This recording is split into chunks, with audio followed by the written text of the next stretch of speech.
these, and we talked about assumptions a couple of days ago. I've made a good number of assumptions about what their life must have been like and what they might have said to each other, but we don't have any conversations other than Chief Tanawas that are exact. Oh, and the men who married the sisters. But take that into consideration. Please don't be offended if I've made some assumptions that don't agree with your picture of what it was like. Welcome to our esteemed audience of Ferree descendants and friends. Today we will enter the pages of history and honor our favorite Ferree ancestor, Madame Marie Warenbauer Ferree. She and her husband suffered great persecution as Protestants in France, known as Huguenots. Protestants were free to worship in the mostly Catholic France for 87 years due to the Edict of Nantes, passed by the Protestant King Henry of Navarre in 1598. This gave complete freedom and set aside many cities of refuge that were entirely Protestant. But in 1685, King Louis XIV revoked this edict. He made it illegal to be a Protestant. You could not attend worship services. In fact, all Protestant churches were closed and confiscated or destroyed. You could not host a prayer group in your home. It was illegal to even speak aloud a Protestant prayer in your own home, or you were sent to the galleys.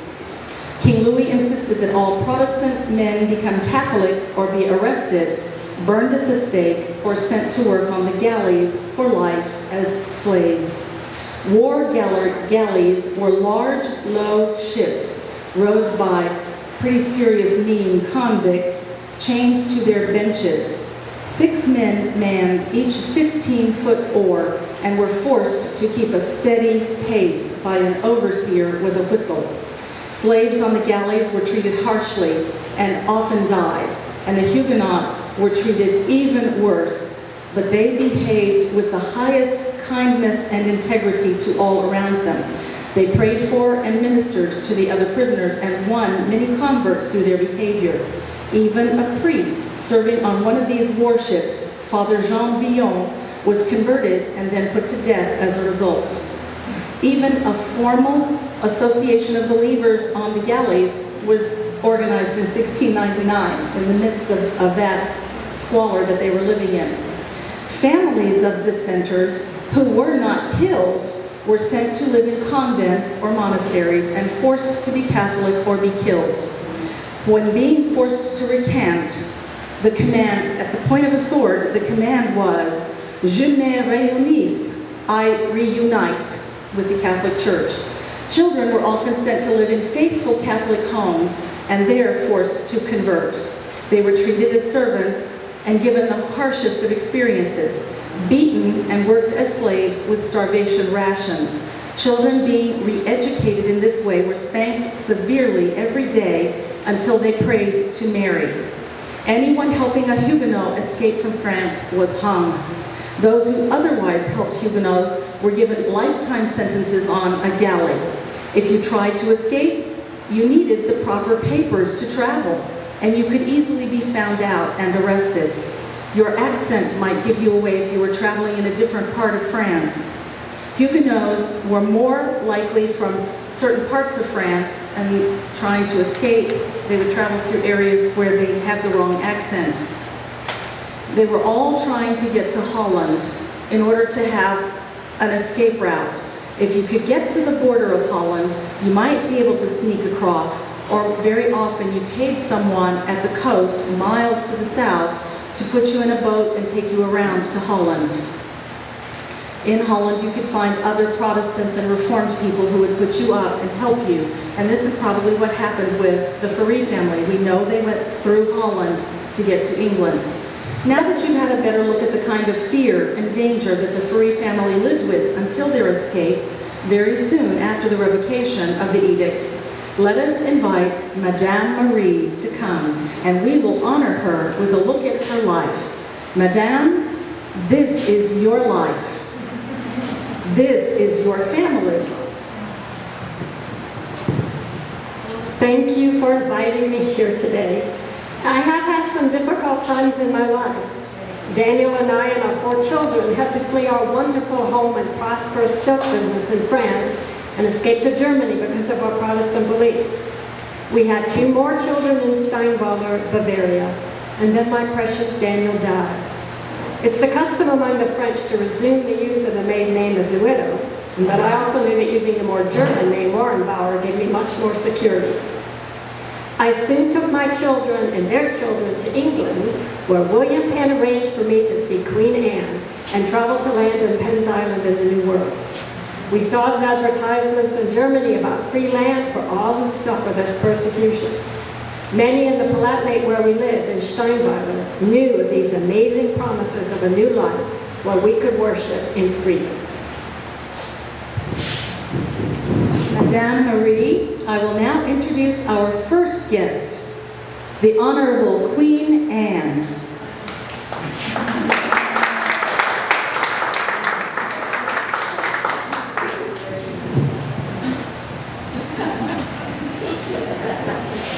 I was so moved by the story of your escape to Germany and that you took in poor orphan Isaac Lefebvre. I know the hardships that you have faced to save your lives and those of your family. There are many Huguenots and other religious refugees I admire, but you, madam, are my favorite. I gave you many farm tools for you to take with you. It was providential that you escaped deadly weather and arrived in 1709, just after we in England passed a law allowing all foreigners who've taken allegiance to us to become automatic citizens of Great Britain at the cost of only 1 shilling. We wanted you to stay among us and benefit us with your hard work and creativity. We would have given you 40 acres of land here, but you insisted on traveling to Penn's Island across the ocean wide. This is the official travel proclamation that I sent you. It has been thought proper to grant the petition. They have behaved themselves piously and honestly. It would be highly gratifying to us to see them remain among us. They are not subject to bodily bondage or subject to vassalage. They have paid for their permission to immigrate. Been witness thereof I have, in the absence of the Council of the Palatinate, given these persons permission to immigrate. This paper was signed with my personal seal. I then sent you to join your married children and grandchildren in New Paltz, where I hoped you might live happily. This gives Great Britain a settlement that will keep the French from coming to claim our lands in New York. There are already many fellow Huguenots there and a Reformed church of your liking. Many other religious refugees from the Palatinate in Germany, where you were living, have moved to Esopus and New Paltz. I knew you would be happy there, even if it was only for a short time. Many thanks, Your Majesty. Thank you, Your Majesty. Our next guest is Daniel, the oldest of Madame Marie's children.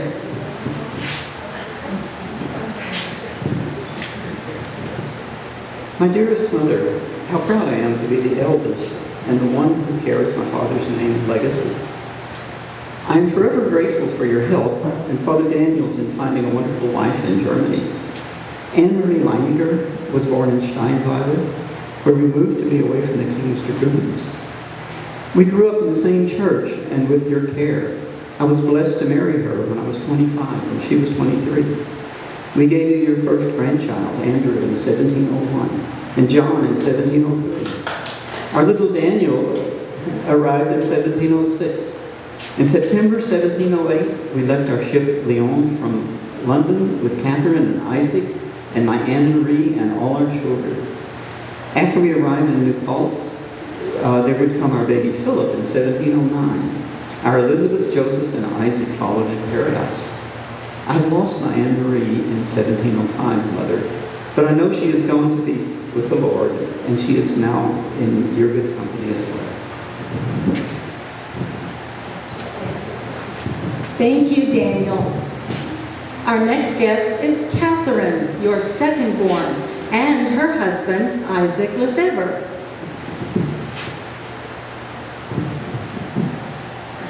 Mother, it's so good to see you. Thank you so much for continuing in our faith and being strong for us.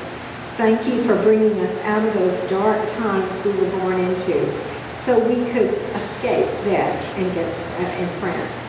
Thank you also for adopting Isaac, who became my best friend and then my adoring husband. When he came to us, he was only 6, and he seemed old, like father. He was so wise beyond his years. As he grew, he was my special brother and greatest friend and ally. When we realized we had a special love and affection for one another, all our energy was needed for survival, for hiding and worshiping in secret. We believed we needed to be in a peaceful place before we could marry. We had to wait a long time until I was 25 and Isaac was 35 when we married in 1703, but it was well worth the wait. I am so thankful that Father Daniel was alive to see the birth of our firstborn son, Abraham, in Steinweiler in 1706. You got to see all 7 flowers born, such a blessing. And we barely arrived in Penn's Island in time for Joseph to be born. He was the first white child born. He was the first white child born in the whole Pequot Valley. We will never forget the generosity of the Indians who met us. Chief Tanawa brought wigwams and helped us put them up for us to use until we got our cabins built. What would I have done without you as my midwife and a wigwam? I love you and I miss you so much, Mother. We can never thank you enough for all you did to bring us to our paradise on earth. I will now let Isaac tell you how grateful he is and what you mean to him. Mother Ferree, I never thought of anyone could replace my dear old mother Antoinette or my father Andrew. The very year of the revocation in 1685, when I was but 16, all my family except me were murdered by the King's dragoons. It was October 18th, and only a miracle of God protected me. The soldiers believed me to be dead, and I lay very still. When the soldiers had been gone many long hours, I washed all the bodies the best I could and made them presentable. I lovingly laid them on the beds, and then I found our Bible in its special hiding place among the bricks of the chimney. I wrapped it carefully and hid it in one of the large loaves of bread that we had prepared for our long journey, much like this one. That Bible has continued to be the most prized possession of our whole family. It never leaves my side. On that horrible night, I also found money my father had concealed. I was able to use this and the map he left me to escape. I spent many days hiding and sleeping, and during the nights I traveled in secret to find fellow believers in the true and free religion. I found you and Father Daniel, and you welcomed me as one of your own sons. We knew to travel to New Paltz, where one of my Lefebvre uncles had settled. It had been my pleasure to serve you and take care of you along with Daniel. Though he and I shouldered the burden of making arrangements for the lands William Penn granted us, we always recognized you as the head of our household and the keeper of our grant. You were our strength and our guiding light. How we wish we had more time with you. Catherine and I gave you 7 grandchildren. You would be so proud of them. They all remind us of Father Daniel. Our little Joseph was the first European child born in all the Pequot Valley. He was born in a wigwam given to us by the Indians. Thank you, Mr. and Mrs. Lefebvre. Now we will welcome the sisters, Jane and Mary.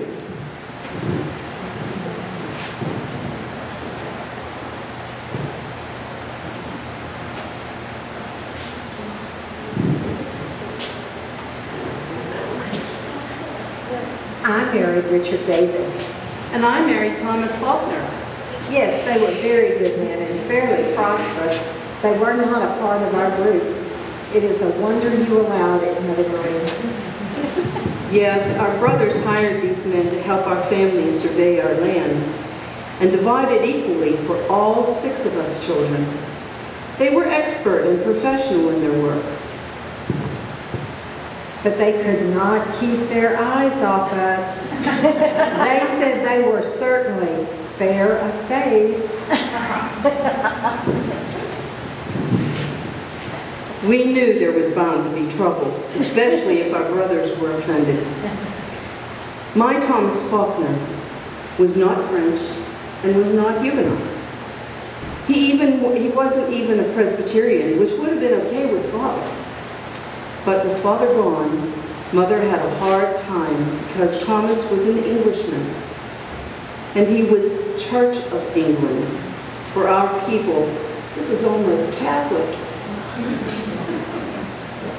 We ended up marrying at Emmanuel Episcopal Church in Newcastle, Delaware, a more neutral place to elope to. We settled on our 333 Ferree acres and raised 5 lovely children. Mother, you left us on January 1st, 1716, and very soon after I gave... No, I'm sorry. That's right. Sorry. Mother, you left us on January 1st, 1716, and very soon after, I gave birth to our little Catherine. She looks like you.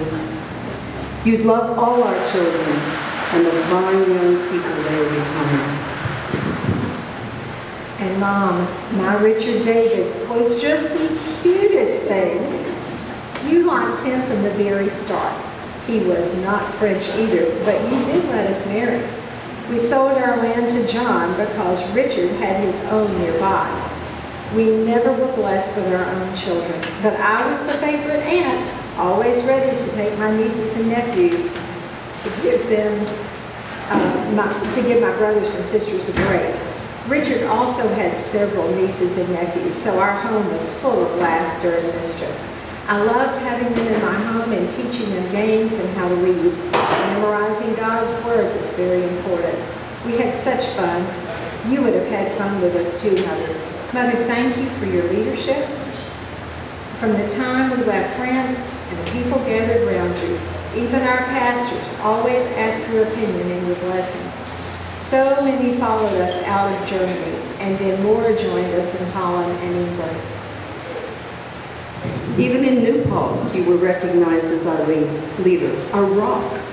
We were so anxious waiting for the ice to melt on the Hudson River so we could travel to Philadelphia and receive our land papers. You prayed and made the decision for when we would travel. By the time we reached the ocean and then sailed to the mouth of the Delaware, the weather was beautiful and all the ice was gone. We saw so many examples of God's grace and provision. We even discovered that in Philadelphia, the land surveyed to more than 300 acres than the 2,000 agreed upon. God was heaping bounty on us as a sign that He was going to provide more than we could ever ask or hope for. From Philadelphia, we traveled a rough journey by wagon over the old Susquehanna Road for the rest of our journey to our land in the Pequea Valley. You comforted us and never complained, no matter how hard the journey was on you. How can we do less than follow your great example? Thank you, Mary and Jane. We will now welcome John Ferree and his wife, Mary Musgrave. Mother, what a joy to see you again and tell you thank you for your tender love and care for us. Our faith is strong because yours was, and you and Father taught us so well. Thank you for making sure we continued in our faith, for showing us how to teach our young ones the way you taught us as when we were young and practicing our faith in secret. We will always make sure our girls learn to read as well as our boys. We will value the Word of God and ensure that our children learn many verses and carry our faith in their hearts. We have 12 children, and you would be proud of the way they learn their scriptures and pray. Now, Mother, I want to tell you something very important that I'm grateful for. We know you came here for freedom to worship and even freedom to unite as a community to side our walls. But I am so thankful that we left when we did for another reason also. Remember the great freeze of 1709. Catherine and Daniel left with Pastor Cookethall in September 1708. About the time they arrived in New Amsterdam, the temperature dropped all over Europe. We awoke January 6th, and overnight the temperature had fallen to crushing, deadly lows from the farthest North Sea to the south of Italy. It was worse in France, but in Steinweiler we also suffered miserably. Without you, we would not have survived. For 3 months, all of Europe suffered with no break. The trees exploded because of the below zero temperatures. Most of the olive trees of Italy and Spain died. Cattle in the field froze, and so did travelers. We all burned our furniture to keep warm. In Venice, they ice skated on the canals. The Scandinavian countries froze, and the people took ox carts across the water between the countries. Wine froze in the big wooden vats, and the orchards were all ruined. The wheat crop was a failure, and we had already had 2 years of very bad harvest. So for years afterward, people starved. Ships in the water between Italy and Bosnia froze in the water, and the sailors starved. Fish all froze in the rivers, and most of Europe's birds died. It was worse in France, where 1 million died, and 2 million died throughout Europe. We were so blessed to be in Germany instead of France. We nearly died in Germany, but in France they ate grass, and the church bells shattered when they rang them. In Paris, the temperature was minus 25 degrees centigrade for a time. Wolves came into the cities and ate the frozen bodies. It was all so terrible, but we were spared somehow. We survived the floods that came when all the ice and snow melted. We survived the starving time after, and by God's grace, we made it to Holland and then to England, where we mercifully then could go to New York Harbor on the ship Globe with 53 souls, trusting in your leadership and Pastor Cokerthal, who had returned to bring the rest of us to our haven of rest and plenty. For us, it was an escape from many deaths to finally arrive in paradise.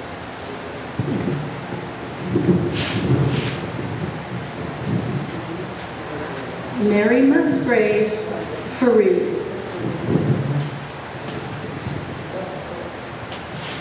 Madam Mother-in-law, I know you do not want your children to marry outside the French. I was English, Irish, Quaker to boot. Thank you for your gracious and accepting me in my faith. John has been the best Quaker in the Pequot Valley, and all our 9 children are faithful Quakers.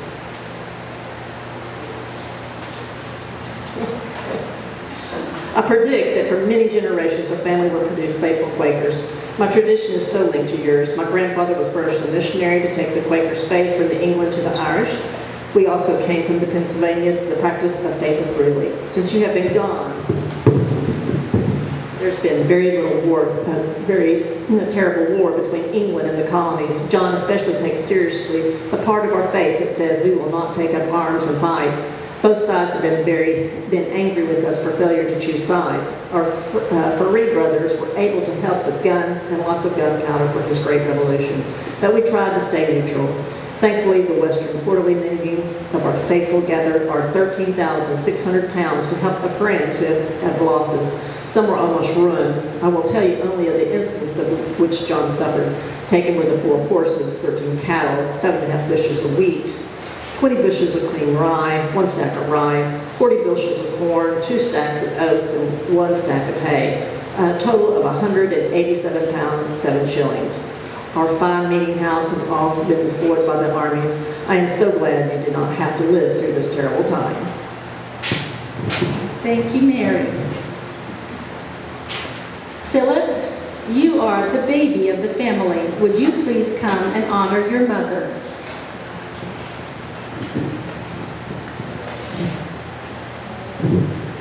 Mother dearest, it was very hard for you to give your permission for me to stay in New Paltz while you and the others went on to Penn's Island. Monsieur Dubois required me to work for him for 1 year before he was allowed to marry his beautiful daughter Leah. I believe in being biblical, but this really was crazy. I'm just glad he did not require the 7 years that Jacob had to serve. Leah's family had been some of the very first Huguenots to settle in New Paltz, and Abraham, my father-in-law, is a serious taskmaster. We were finally married, however, in a Huguenot congregation on June 1st, 1713. What a joyous day. We have had 9 children, and unlike some of our brothers and sisters, all of our children have survived to marry and are all faithful Protestants. My Joel was the one who developed a method to rifle the barrels of guns that would shoot farther, faster, and more accurate than the British. And it made a huge difference in our fight for independence from the Britons.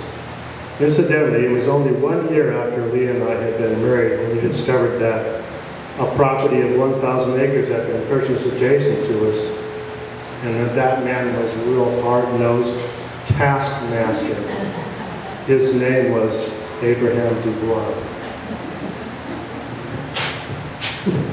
Thank you. Let us now hear from Chief Tanawa, who knew William Penn very well and called him the Indian's friend. Many Indians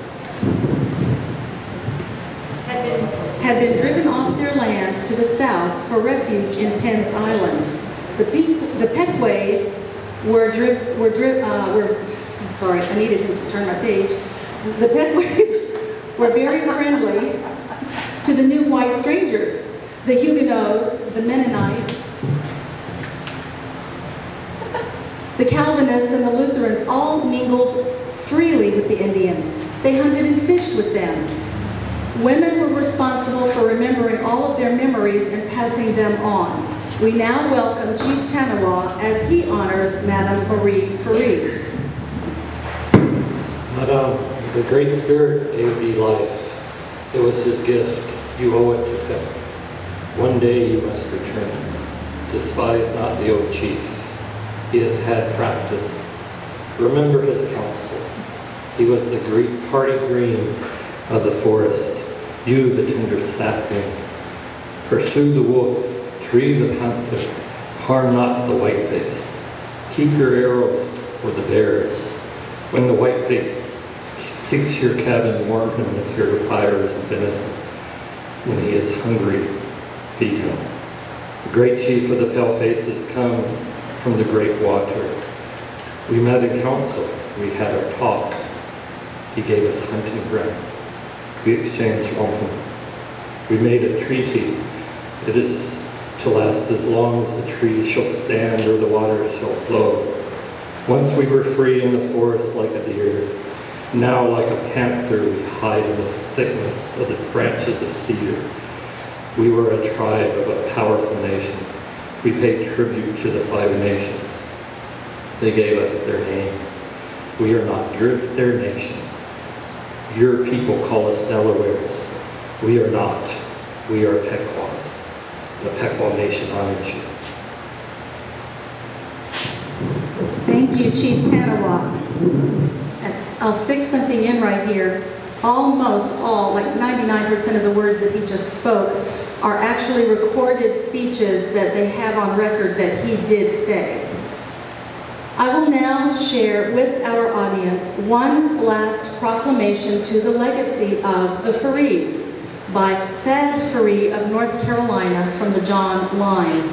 On October 31st, 1954, Thad wrote in a family publication for their local reunion the following. An uncle of mine once told me, the Ferrees could rule the world if they would stick together. I don't know how much we could do by sticking together, but I do think we should try it out.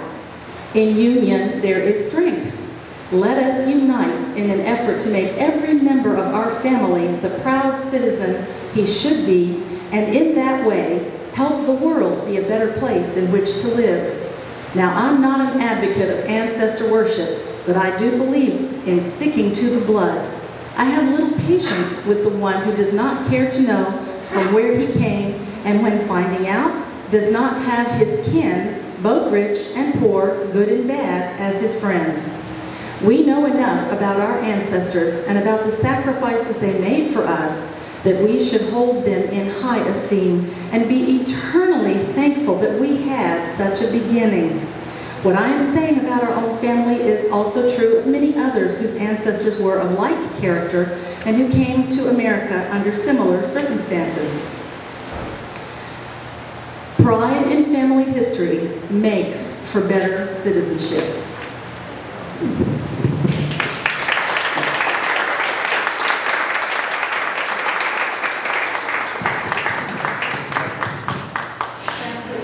Okay, we're going to gather for a group picture. In the meantime, she just asked to sit the lemonade up here, and this is ready to go. So let me offer a word of grace while we get organized. Dear Lord Jesus, we thank you for this time we've had together as a family of Ferrees and the Faulkners and the Fays and all the other ones I'm forgetting. And we ask you to bless this food. We ask you to bless everybody with safe travels and to keep everybody in good health so that we can do this again in a couple of years. In Jesus' name we pray. Amen. Amen.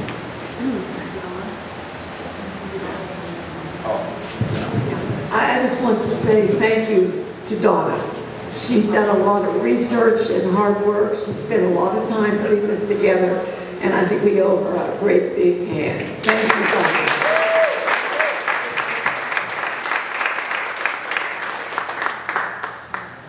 You guys want to go free-for-all, or should I tell you how you want to go? Free-for-all? Okay.